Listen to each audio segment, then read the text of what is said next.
सत्य का पवित्र शास्त्र नवंबर दिनांक 14 कि वह उनके प्राण को मृत्यु से बचाए और अकाल के समय उनको जीवित रखे। भजन संहिता 33 का 19 पद।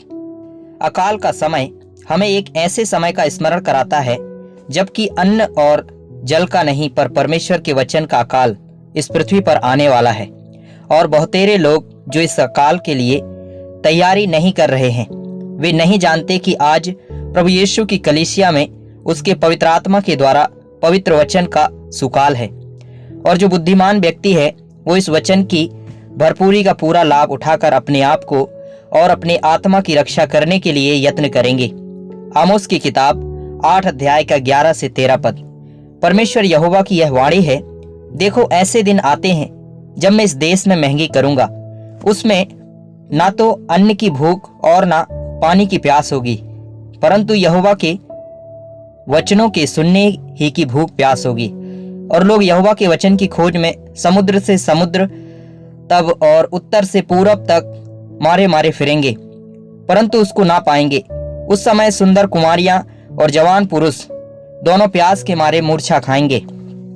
मेरे प्रियो, आज हमें अपने विषय में अत्यंत सतर्क रहने की आवश्यकता है, क्योंकि यह अकाल और महंगी प्रभु यीशु मसीह के दूसरे आगमन की ओर संकेत करता है।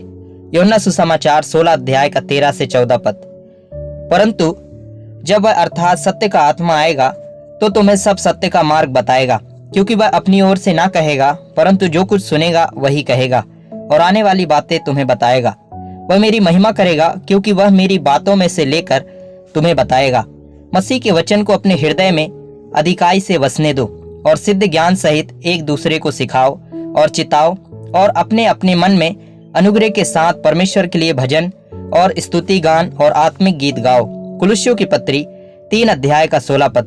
प्रभु यीशु मसीह ने अपनी कलीसिया को अकाल की स्थिति में से बचने के लिए अपने पवित्र वचन को सारी पृथ्वी पर फैला दिया है। यह भी ठीक उसी बात को दर्शाती है कि जैसे यूसुफ ने मिस्र में अन्न और भोजन को इकट्ठा करके कैसे सभी देशों को भोजन सामग्री पहुंचाया, हमें भी परमेश्वर के वचन को अपने लिए तथा दूसरों के लिए भी संग्रहित करने की बहुत बड़ी आवश्यकता है। पहला यूहन्ना 2 अध्याय का 14 पद और 27 पद। हे पितरों, मैंने तुम्हें इसलिए लिखा है कि जो आदि से है तुम उसे जान गए हो। हे जवानों, मैंने तुम्हें इसलिए लिखा है कि तुम बलवन्त हो और परमेश्वर का वचन तुम में बना रहता है और तुमने उस दुष्ट पर जय पाई है। और तुम्हारा वह अभिषेक जो उसकी ओर से किया गया तुम में बना रहता है, और तुम्हें इसका प्रयोजन नहीं कि कोई तुम्हें सिखाए, वरन जैसे वह अभिषेक जो उसकी ओर से किया गया तुम्हें सब बातें सिखाता है। और यह सच्चा है और झूठा नहीं, और जैसा उसने तुम्हें सिखाया है वैसे ही तुम उसमें बने रहते हो।